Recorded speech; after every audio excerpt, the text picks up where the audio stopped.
'Tis a gift to be simple, 'tis the gift to be free, 'tis the gift to come down where you ought to be. And when you find yourself in the place just right, 'twill be in the valley of love and delight. When true simplicity is gained, to bow and to bend we shan't be ashamed. To turn will be our delight, till by turning we come round right.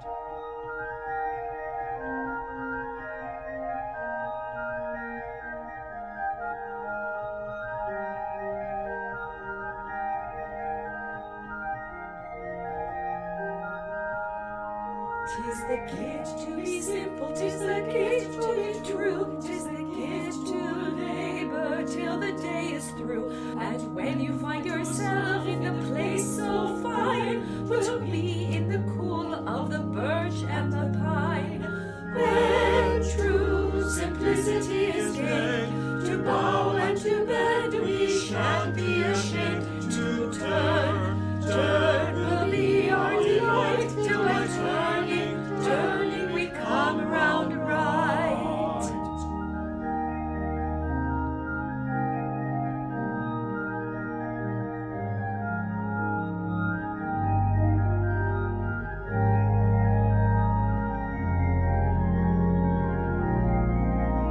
'Tis the gift to be joyful, 'tis the gift to be free, 'tis the gift, 'tis the gift, 'tis the simple gift to be.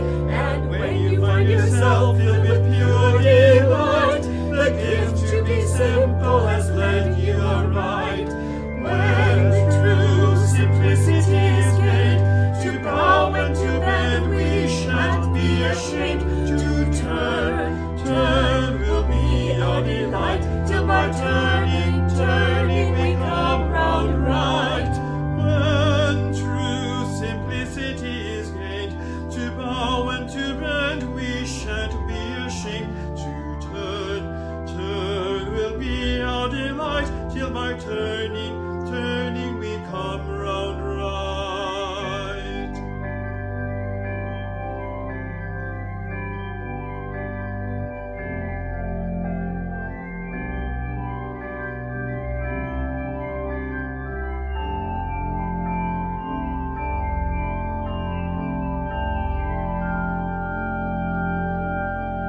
In the place just right, till by turning we come round right.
Well, good morning.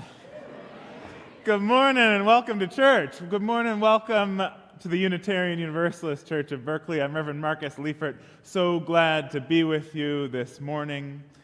If you're visiting with us for the first time, I want to especially welcome you. We hope that no matter who you are or how you make your living, no matter whom you love or how you experience the sacred, you will feel welcome among us here in the fullness of your being. Everyone is invited to stick around after the service for lunch. We serve lunch freely offered, an amazing team of kitchen crew who make that happen every week. Make your way across the atrium into the social hall, stand in what can sometimes be a rather long line, and then enjoy some conversation and a meal together. We acknowledge as we gather each week here at the intersection of arts, justice, and spirituality that we gather on the traditional unceded territory of the Chochenyo-speaking Ohlone people, Huchiun. We hope that we will have the humility and the courage to do our part to repair what has been broken and live into a new solidarity with Indigenous peoples and the earth. There's a memory book at the back of the sanctuary. If there's ever a joy or sorrow, grief or gratitude, anything on your heart that you'd like lifted up aloud during the service, you can write it there with your name and I'll share it during our prayer. You can also always light a candle for a silent memory or prayer. May whatever you hold in your heart be welcomed in this space among these people. We are in our month of stewardship talking about what it takes to create this loving community that is part of our essential mission of our community. So if you are new, please let all of that roll on by. If you've been with us for a while and you're thinking about joining as a member, you can always talk to me or Victoria Bowen, who you'll see in a few moments. We're welcoming a number of folks who've joined as new members today. And of course, if you don't feel like a membership at a church is something that could ever be true for you, which I understand is, for many of us it has some baggage, we have many friends who stay connected to the church for years and do pledge and give to our stewardship campaign, so you're welcome to be connected in that way as well. We're talking through stewardship about love in translation, thinking about what it means to practice loving ourselves and one another and this world through these hard times we're living in. Would you rise in body or spirit? And before we sing our first hymn, we're just going to turn back and wave to those joining us by YouTube or Facebook, wherever you are. We're glad you are with us. We feel your presence among us. And turn and greet your neighbor. Just wish them a happy Sunday morning here before.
again come.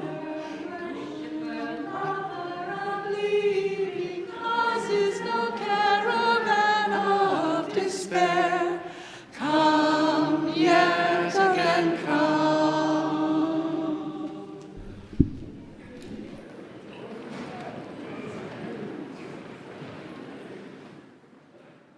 Come, those of you who are being recognized, celebrated as new members this Sunday, I invite you to come on up to the chancel, as well as Victoria Bowen, co-chair of our membership committee, who will read a chalice lighting while our new members light the chalice.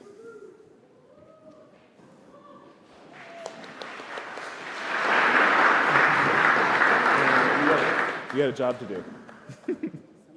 Somebody, yeah.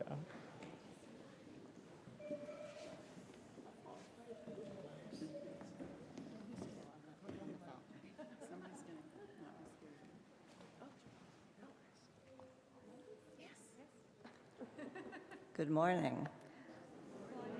I also want to recognize my co-chair, Lonnie Mosley, who you all waved to a minute ago.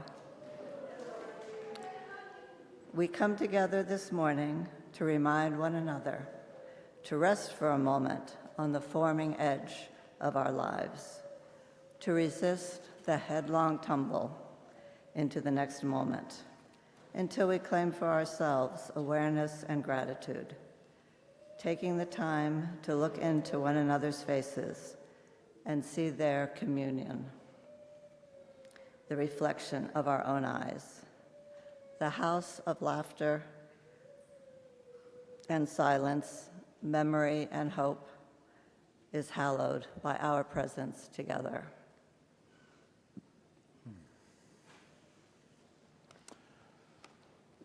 I like to acknowledge as we welcome new members, some of whom are up here today, some of whom couldn't be with us, but we are celebrating them as well, that the logistics of joining our congregation aren't particularly challenging. There's signing a book and making a pledge of your support, time and talent and treasure, but membership does offer something unique, an opportunity to share your ideas and ideals as you join your life's journey with ours. Just as we hope that your lives will be enriched and changed by your membership here, we hope that you also will transform this place, that you will change us by sharing your creativity, your vitality, your doubts, and your discoveries. May you challenge us with honest thinking, prick and prod our conscience with your questions, and stir our hopes with your dreams. I will now read names, and each person will get a rose, and that is your cue to greet them afterwards in the atrium. First is Barbara Menton, Brigitte Marshall, Edith Hines, Chris Hayden, Seema Mishra, Laura Palin,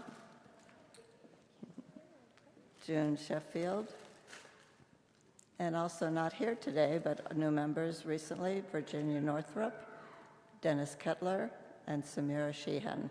We'll welcome them next time.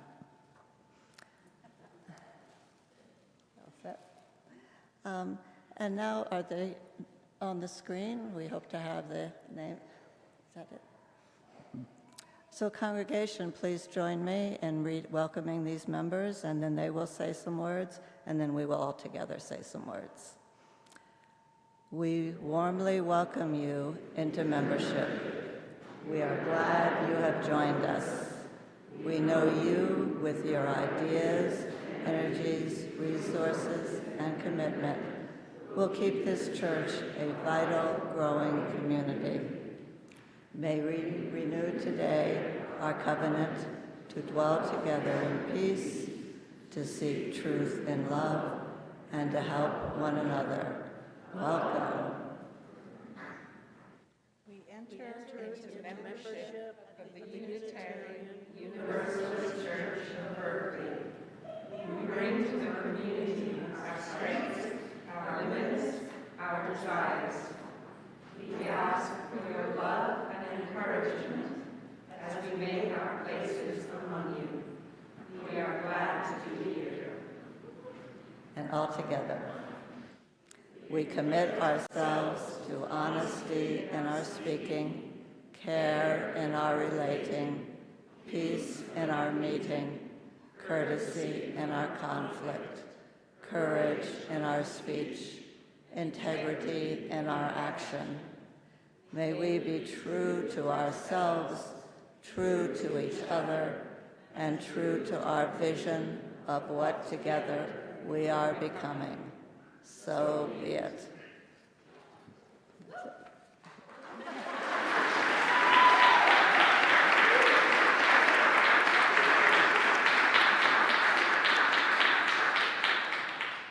Blessed by the connection and challenges you find here, may we be blessed by the many ways you will make us different and better. May our common life together continue to bless the world. And may the people say amen. Yeah, you can be seated.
We are blessed to be a community of all ages.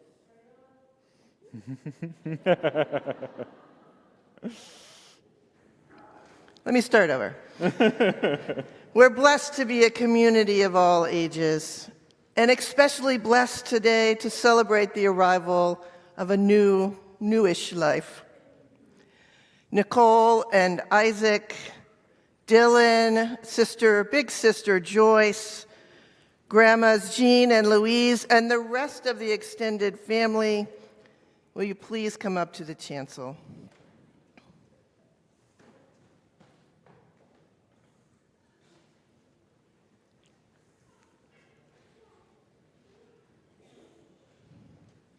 Come on.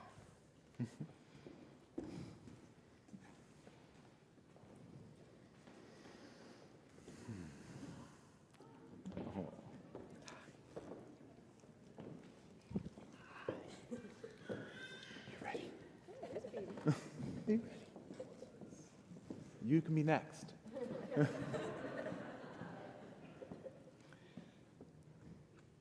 Nicole, Isaac, are you ready to dedicate this baby in this community? To be honored for your role as parents and receive the blessing, love, and support of these gathered companions.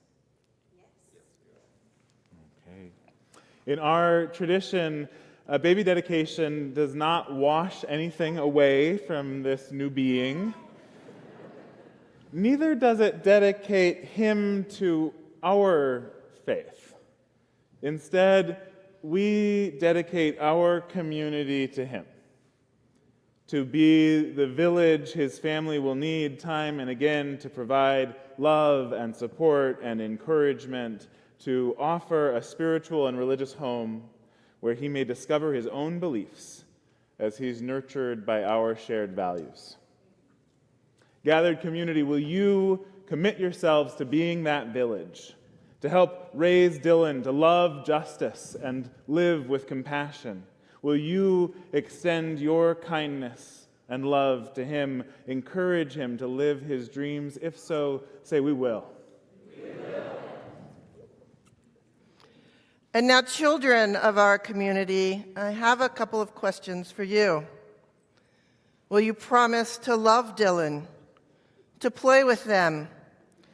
Will you grow up with them and be their friends? Help teach them all the wonders of life? If so, please say, we will.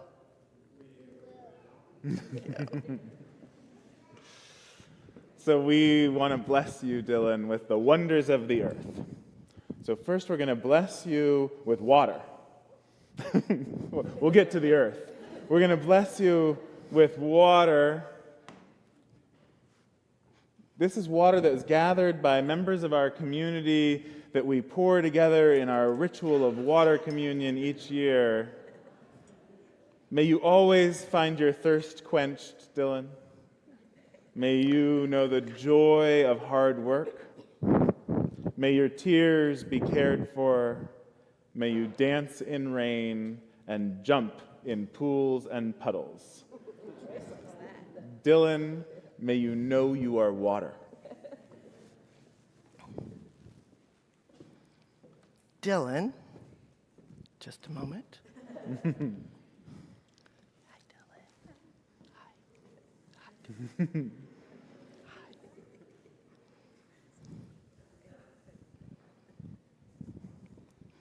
Dylan, this is air. May your lungs be full of fresh, sweet air. May you know the joy of a good laugh. May you find your voice through song, whispers, and shrieks.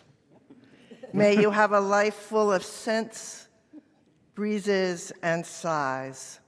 Dylan, may you know that you are air.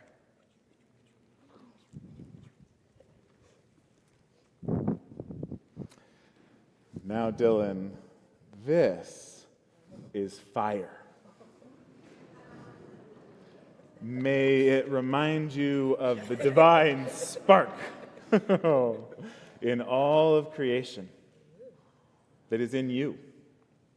May it inspire your commitment for love and justice. May you be kept warm by this community around you. May all your days have brightness.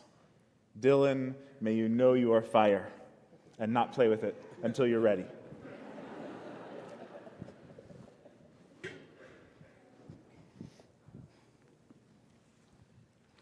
Dylan, this is earth. May your feet always find the good earth beneath you. May you find that earth provides all you need. May all your work be a blessing to the earth. May all you do bring joy to the world. Dylan, may you know you are dirt.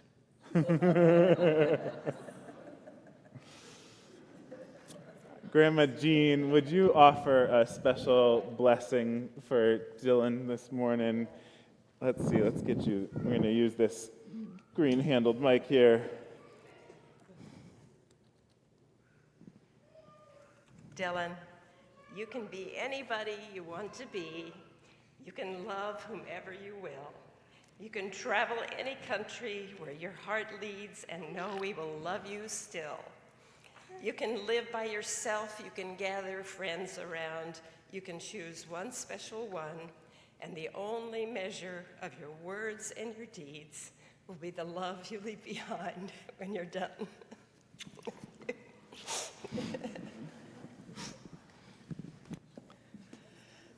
Yes.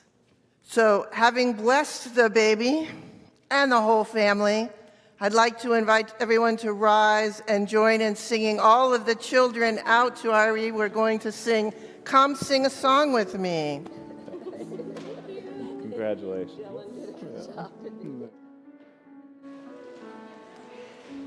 Come sing a song.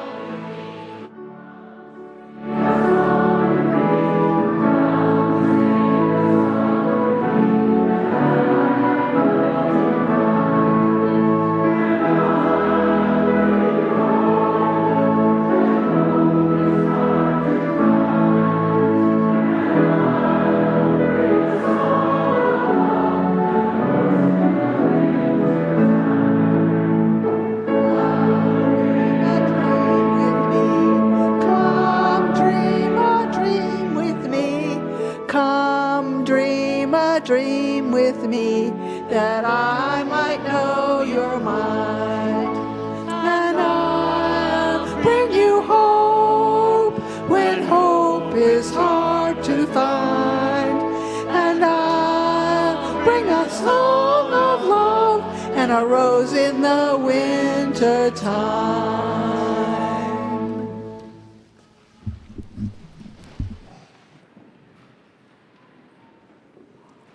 Wow, how lucky to follow that. I love a good baby dedication. Good morning. I was invited by the Stewardship Committee, and I'm Melissa Rosales, by the way, to speak on the love language acts of service. While I was reflecting, I was reminded of when I became a member of my local Methodist church at the age of 13. Part of the ritual was pledging my time, talent, gifts, and service. It meant attending church regularly, sharing any special talents, giving monetary gifts, which really wasn't much for a 13-year-old, and service, which of course meant helping out where I could in the congregation or volunteering out in the community to support the mission of the church. I took my pledge quite seriously for a young teen, and I threw myself in wholeheartedly to the work of the church. I definitely was a teenage church lady. I also learned from my mother about service apart from the church. Our family didn't have much money, but we would always give in other ways, like volunteering. My mom would say, "We can't make a monetary donation, but we can help. There is always work to do, and people needed to do that work. This we can do." I found a happiness then in working with others that stays with me to this day. Service truly is one of the ways that I give love. And I've discovered that helping others also helps me. Beyond making me feel good, service gives me purpose and helps me feel bound and held in community. And that makes me feel safe, knowing that there exists a people that I belong to, and they belong to me too. That's all of you. I want the children and youth of this congregation to feel the same inspiration and safety that I did as a teen. I want them to feel that there is a place where they belong and that belongs to them. It gives me great joy whenever I've had the honor to work with the children and youth, and it has been one of my most favorite acts of service here at UUCB. What I loved then and continue to love today about that pledge to give my time, talent, gifts, and service is that it honors the many ways we can contribute. It's how I continue to think about stewardship. That pledge demands that I be an active participant in this membership. It recognizes that we all have a responsibility to show up, bringing our full selves here. I give of myself in order to help build the loving community that is the mission of this congregation. Thank you.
invite you to bring awareness to your breath.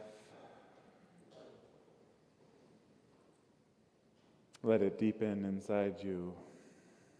Awareness to your body here in this place, among other bodies, part of one larger body,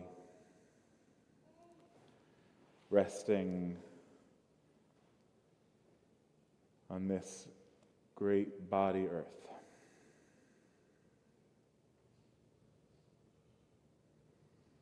And turn inward with me now.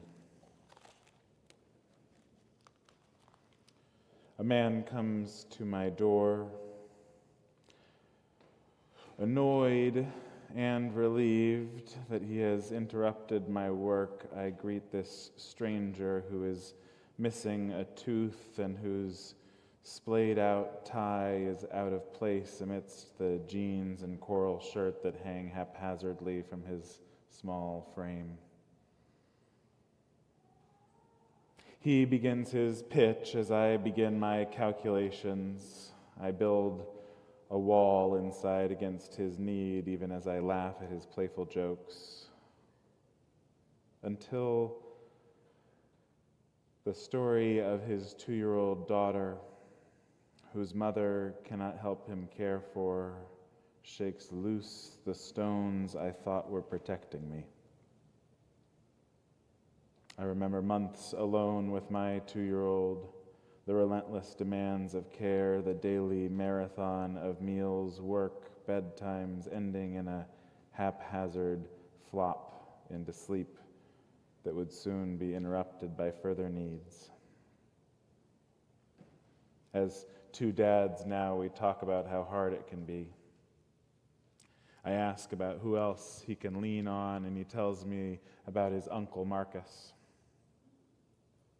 He finishes his pitch and wonders if he works hard, if someday he'll be able to have a nice house like mine. We talk about how many dollars will buy how many books for schools in need and how many points it will earn him in this training program. I don't explain how I've already received a gift from him, how I'm moved to share more of what I have because of his generous sharing, because I am reminded of the truth that we depend on each other more than we know. God of demanding 2-year-olds and missing teeth, bless this space between us with a border-crossing love. Seep into the cracks of every carefully constructed barrier. Open our hearts to all the joy and suffering of this terrible, holy world. Call us all wanderers, worshipers, lovers of leaving. Call us all to this caravan of shared humanity. Though we've broken our vows 1,000 times, sing in us once more your endless hymn of love.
In this community of care and witness, we hold one another through the seasons of our lives.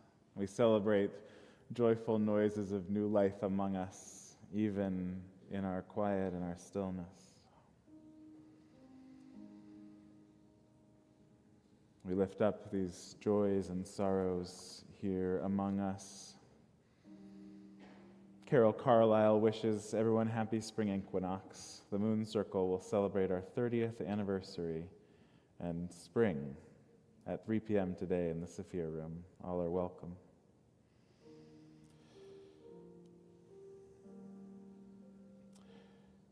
Dan and Diana are sending love to Rick's family, devastated by a tornado in Missouri. Angela Craven is thinking of my grandmother, Irene Wasag.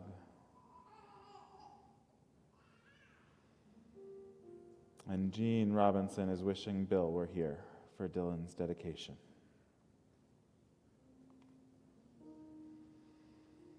Susan is remembering my father, Henry Wansing, who passed from this life 3 years ago tomorrow. He taught the importance of belonging to a loving spiritual community. Someone shares prayers of solidarity and strength for Mahmoud Khalil, political prisoner and Columbia University student who's currently incarcerated and threatened with deportation for organizing for Palestinian human rights. May his courage be an inspiration and a blessing.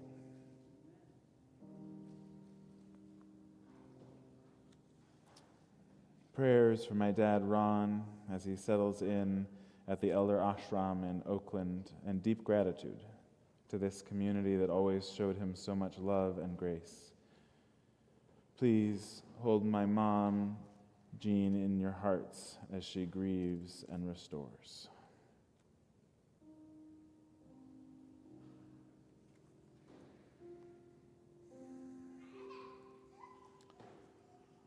For all that has been spoken and all that yet remains in the silent sanctuaries of our hearts, may we know that what each of us holds here in this sanctuary or wherever you are joining us from is held in the loving embrace of this community and by that deeper, wider, nameless love that cannot and will not let us go. May it be so. And amen. Let's stay seated as we sing together. Loosen, loosen.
Our stewardship team's got us thinking about love languages this month.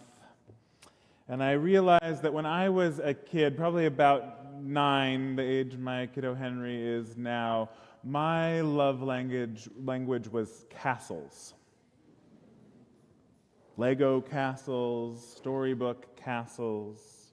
I laid siege to castles with toy catapults. I think it's why I ended up going to the college I went to. I fell in love with the Hogwarts feeling of Vassar College. It wasn't enough to carry me through. I dropped out twice.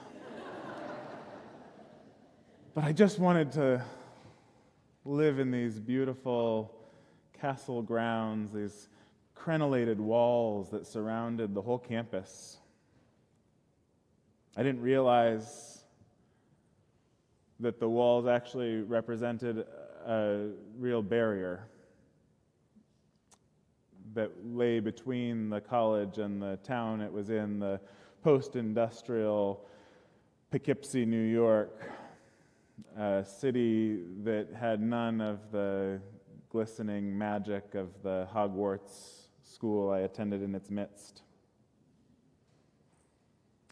Catherine was sharing with me this week the story, I think it was Penn State, who was contemplating building their own wall around the university and instead decided to invest in a civic engagement program and build relationships with the neighboring organizations, nonprofits around the university, relationships that, whether or not the college did any good to help the town, certainly, she said, helped the college. Changed the culture within the school. I'm noticing more fear in my system these days. I'm guessing I'm not alone.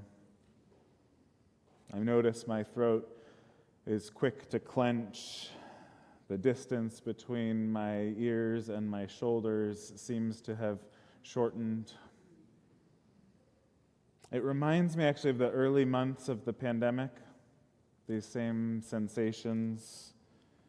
So I think we're going to have to remember the lessons that we learned about what it means to survive and then maybe even thrive while living through a collective trauma. We're taking up baking bread again in our house. We've got the sourdough starter going. We're going to really have to slow down to get it finished. We take one step and then the day carries us away, but once it is, wouldn't it be nice to share it with our new neighbors? We're going to have a bread communion here actually in a few weeks. You'll get more details, but inviting anyone who took up that hobby and wants to bake a loaf of bread, we'll share bread together on a Sunday morning. Because I think the other choice, when we've got so much fear running through our systems, the other choice is to draw up the drawbridge, to put down the portcullis, to build a higher wall. And there is some wisdom here, I think. It's that wisdom of put your own oxygen mask on first, right? This is what I'm working on in my own life still. How do I care for myself well enough that I'm able to offer generosity not out of a sense of needing someone else to like me because I'm caring for them, but offer it out of the abundance of my own well-being?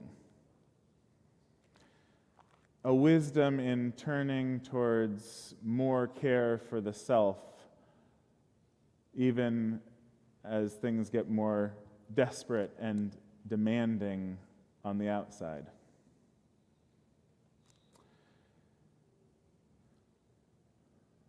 But it's also true that when we do not care well enough for ourselves, building a bigger wall, a higher wall, can seem like the only reasonable answer. Back when Trump was first elected, the chef, Jose Andres, started talking about build longer tables, not higher walls. It first came to me as a t-shirt my mom gave me from Casa de Paz, where she was working with immigrants to help them get from being released after detention to the next stop along their journey. The shirt read, "If you have more than you need, build a bigger table, not a higher wall." And what Chef Andres is doing, he's working on a number of projects with the World Central Kitchen. One of them is to bring food and kindness to Ukraine, investing in food security through supporting Ukrainian farmers over these past several years now. Right here in our community, the Kensington Police Protection and Community Services Board voted unanimously this week to adopt a sanctuary resolution declaring support for immigrants who live and work in this community and ensuring Kensington police and other officials do not cooperate with ICE.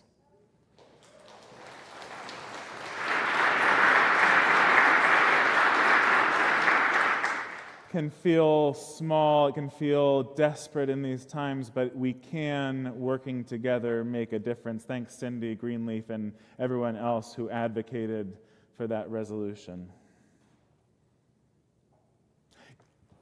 We know, intuitively, I think in our bones, we know here we have more than enough. We know that we can build that longer, bigger table, not a higher wall. In fact, I think we have an intuitive understanding collectively here that there is more than enough in this world to go around, that it is not scarcity that drives inequality, but systems of control and domination. The problem is not actual scarcity, but a perception of scarcity, not a lack of resources, but an inequitable system of distribution. In the most exploited, the most impoverished places in the world right now, children are starving and dying of AIDS because of the abrupt cutoff of the necessary USAID funds. It's far away and maybe hard to make space to feel amidst the deluge of all the evil being perpetrated by our country right now, but these are the consequences of a higher wall.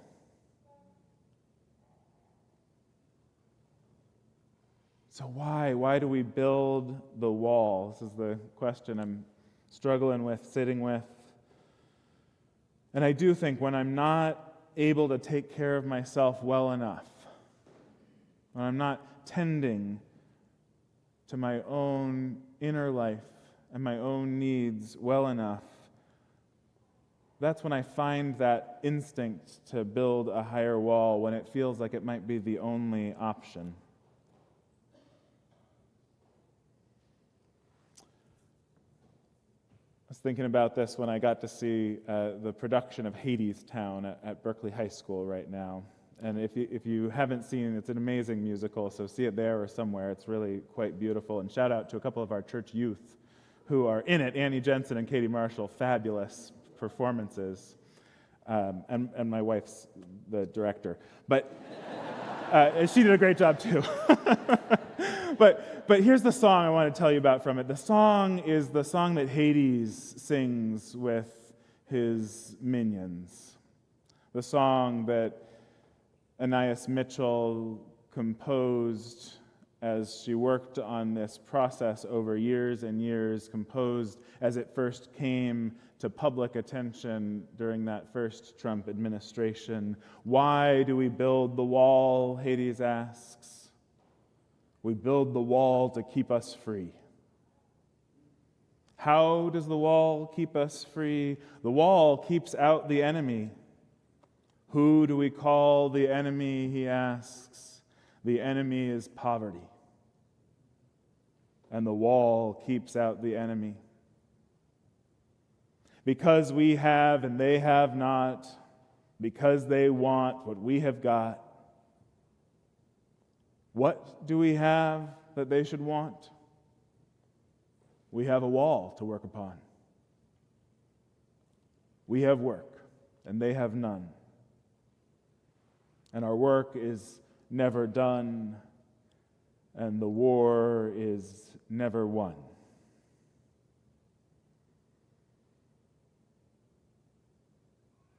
The perverse logic of the wall makes the building of the wall itself the project to protect us from the ravages of building the wall.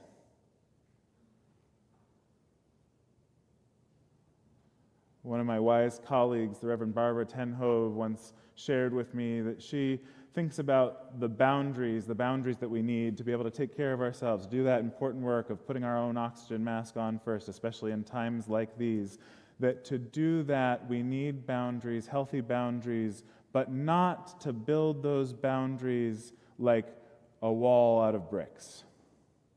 Because when we build a boundary like a wall out of bricks, when it inevitably comes down, it hurts people. It falls and is dangerous. Instead, she says, we can create boundaries more like the organic growing of bark on trees. Boundaries that serve as that actual function, the real reason to have a boundary, to be the place where we meet the other, where we make contact between what we believe to be us and what we believe to be not us.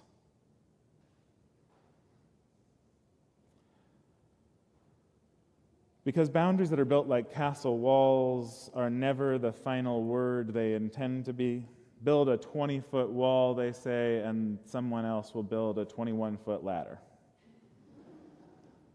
So healthy boundaries have to be that permeable membrane, intact enough to differentiate, to make space, to know what is inside and what is out, but supple enough to allow feeling at the point of contact.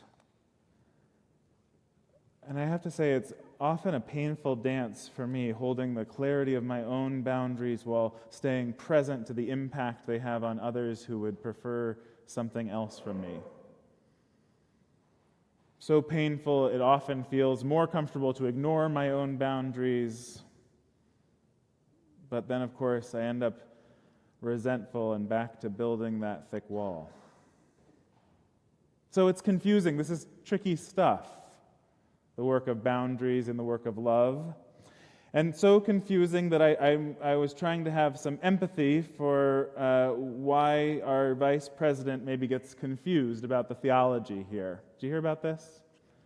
Our vice president said, in order to try and articulate his relatively new Catholic faith, said that there's this old school concept, and I think it's a very Christian concept, by the way, that you love your family, and then you love your neighbor, and then you love your community, and then you love your fellow citizens in your own country, and then after that, you can focus and prioritize the rest of the world.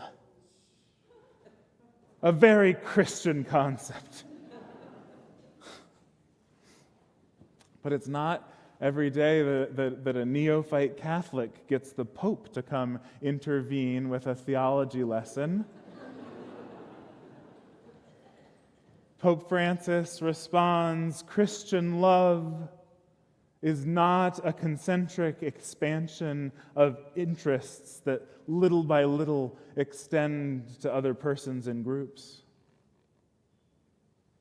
In other words, the human person is not a mere individual, relatively expansive with some philanthropic feelings. The true ordo amoris that must be promoted is that which we discover by meditating constantly on the parable of the Good Samaritan.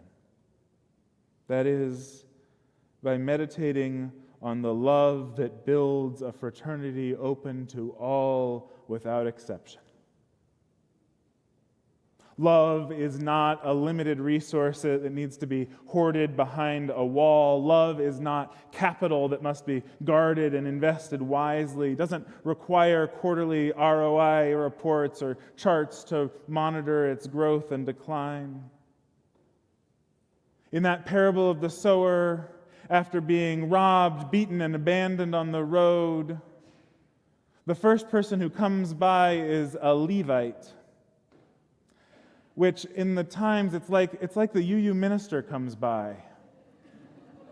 For you, you're standing on the side of the road, you've been robbed, and you're hurt, and there's nothing to do. And the UU minister, instead of offering you a ride or even a phone to call and get some help, walks on by. And the next person who comes by, you're a little scared because they're wearing a bright red hat. But this bright red, MAGA-loving fellow citizen actually stops in the story. And they get down on their knees and they look you in the eyes and they say, "Are you okay?" Because their shared humanity has called them to tend to you in this moment. Their love is bigger than the political divide. It's a story that reminds us of the truth of our interdependence. That holy interdependence that we have enshrined as a basis of our moral theological framework. That interdependence that also points us to another word that is a more challenging reality, a word that in this country we have learned to almost have a religious allergy to: dependence. To be dependent in our culture is to be weak and needy, but if interdependence is the fundamental nature of reality, then dependency is an essential quality of all beings. Most of us learn from an early age that success in this life equals independence. The goal in our individualistic and materialistic society is to free ourselves of that feeling of dependency. How many horrified op-eds have you noticed in the last maybe decade touting the statistics about how many millennials in their 20s and 30s have failed to launch and are still living dependent children in their parents' homes? How many of us heroically try to organize our finances so that we will not end up dependent on our children in old age? Able to pay for basic bodily care that every one of us will eventually need if we're lucky enough to live that long.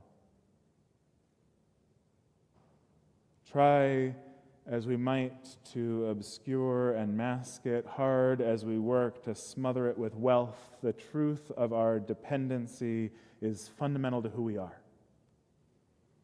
And if we can't hold with compassion our own dependence, then we will always have to defend ourselves against the dependency we see in others, to revile them or pity them or treat them paternalistically or find some way to try and exile them beyond the wall.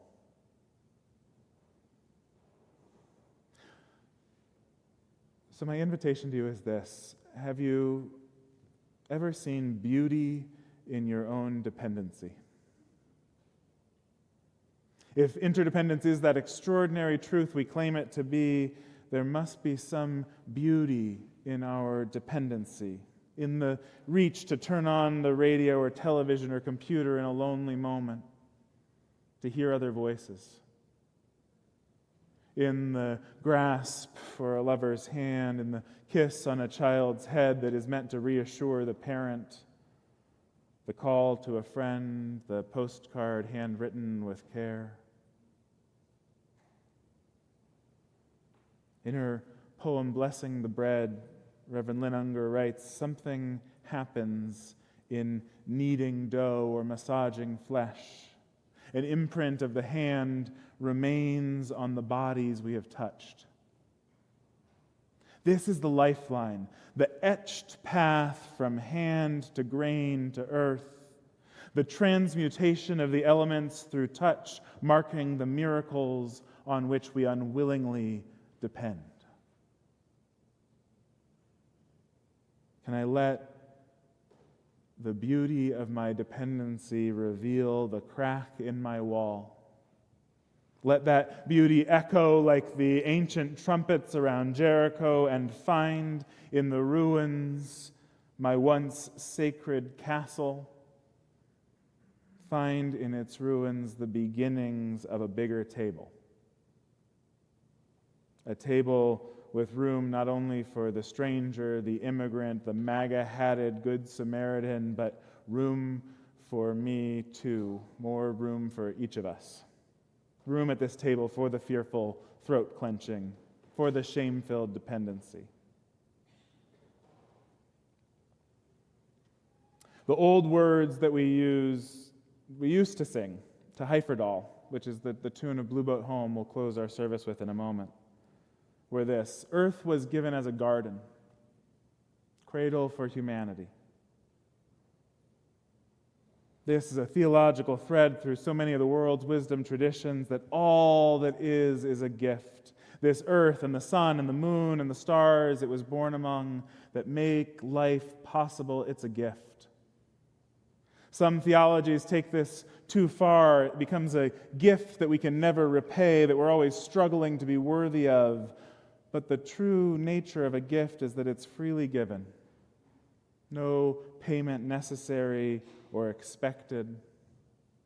And yet even so, the true gift still comes with strings attached, not the coercive, manipulative kind of economic strings we usually mean by that phrase, but gossamer strands of connection, the permeable membrane of life touching life. Born on this planet, we have already been welcomed at the greatest table of all, an unceasing lesson in generosity, demanding of us only that we somehow find a way to say grace as we pass our daily bread among friends and strangers alike, along the etched path from hand to grain to earth. May it be so, and amen.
morning. It says here, please get closer to the mic. Is this close enough?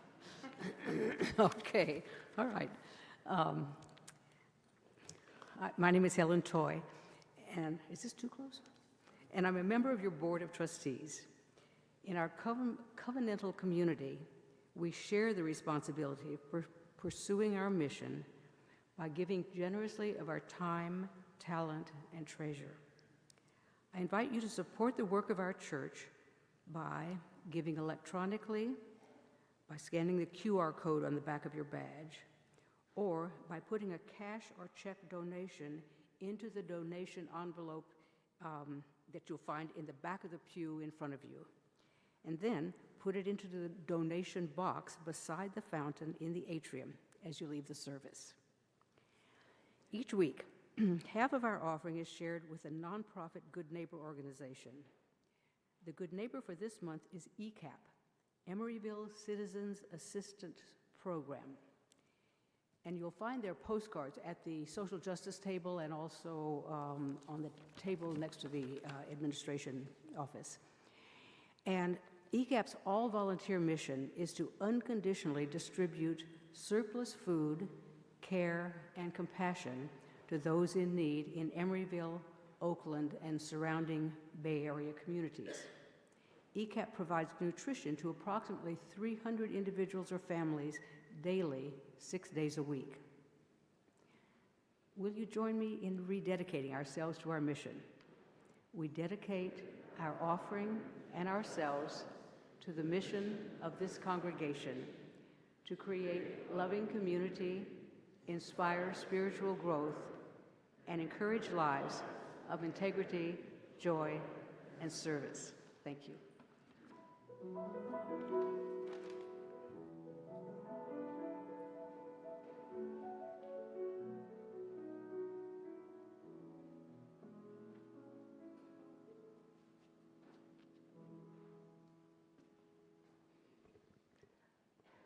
Buenos días. Me llamo Charis Domador. My name is Charis Domador, and I'm your Connections Coordinator here at the Unitarian Universalist Church of Berkeley. If you're new to our church and or would like to learn more about how to get connected, I invite you to our newcomer Q&A in the fireside room after the service. You can grab lunch and meet me over there right after the service. To find out what's happening in the life of our community, you can always check the news link on the homepage of our website, where you'll find our weekly email newsletter, The Week Ahead, which includes a list of services, activities, announcements, and contact information. This week, I want to especially lift up that this Friday evening, we have Church du Soleil, which is a sunset worship service designed for Gens X, Y, and Z with music, stories, and a potluck. After that same Friday at 7:30, you can join us for the screening of Count It Out, a documentary that looks at the biggest crises of our time through the lens of mathematics. And next Sunday, March 23rd at 9:30 before the service, you can attend personal theology titled From Climate Distress to Climate Action, sponsored by the Climate Justice Council. Let's rise once more in body or spirit and join in singing our closing song. Thank you, gracias.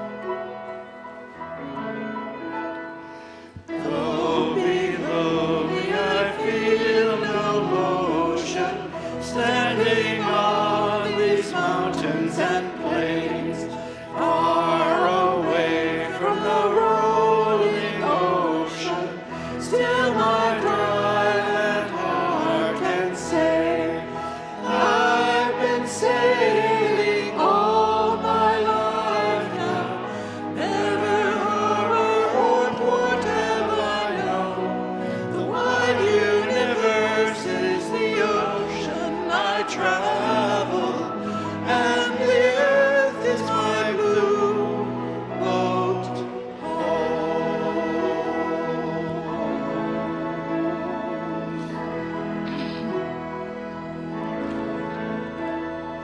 Sun my sail and moon my rudder, as I ply the starry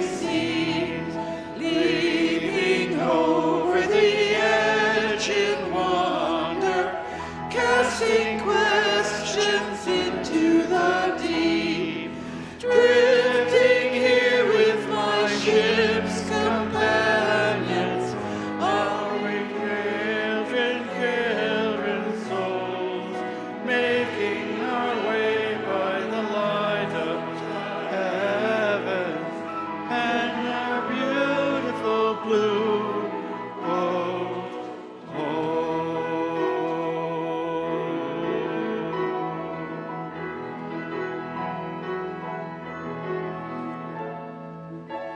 I give thanks to the waves upholding me, hail the dreams carrying me on. Greet the infinite sea before me, sing the sky a sailor's song. I was born upon the fathom, never harbor or port have I known. The wide universe is the ocean I travel, and the earth is my blue boat home.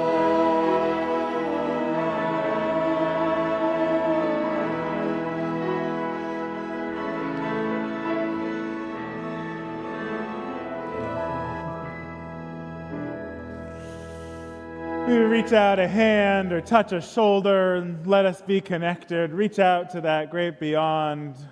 Oh, my ship's companions. Whenever it feels like there might not be enough, if you can't take a deep enough breath or find enough time in the day, or there's too much weight on your shoulders, know you are not alone. We together have a bigger table among us, growing ever bigger still, able to meet this moment and whatever comes with an abundance flowing from the earth's generosity. May it be so, and amen.